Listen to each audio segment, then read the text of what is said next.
L'agriculture, un domaine que je m'occupe, voilà, a explosé chez nous, notamment dans notre région Champagne-Ardenne, suite à l'après-guerre et au plan Marshall. Il y avait deux objectifs, en fait, en 1957, qui étaient de concilier la production et la consommation de nos consommateurs européens. Aujourd'hui, l'autonomie alimentaire est assurée par l'agriculture. Par contre, cette agriculture qui est devenue un peu plus industrielle a eu des effets sur la nature et sur notamment la qualité de l'eau.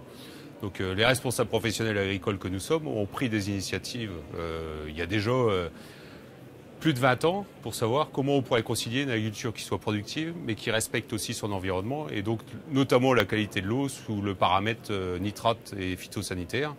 Et puis le volet sur lequel on s'investit aujourd'hui maintenant, c'est le volet biodiversité.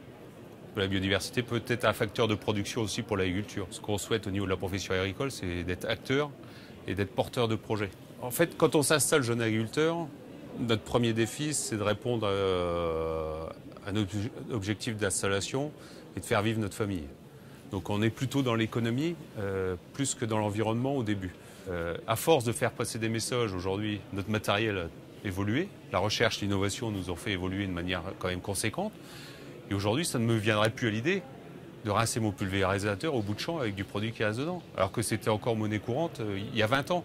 Donc voilà, je pense qu'on n'est pas là pour condamner ce qui s'est passé il y a 15 à 20 ans. Par contre, on est là pour regarder sur l'avenir et comment on peut améliorer les choses encore. Aujourd'hui, il faut qu'on répare un peu ce qui s'est passé, mais continuons à évoluer et puis à regarder devant avec un gros volet recherche-innovation qui va faire évoluer l'agriculture. À mon avis, de manière fondamentale aussi pour demain. Et pour la protection de l'eau, des ressources naturelles, l'air, nos sols. Enfin, voilà, moi, j'y crois beaucoup. Après, il faut partager les projets. Enfin, quand on parle de l'eau, on parle de la vie souvent. Hein. Donc, c'est un enjeu essentiel. Et pour nous, agriculteurs, l'eau aussi est un élément fondamental de notre acte de production. Donc, effectivement, c'est un enjeu fort. Mais au niveau des ressources mondiales, c'est clair. Hein. Et l'agriculture sans eau, il n'y a pas d'agriculture.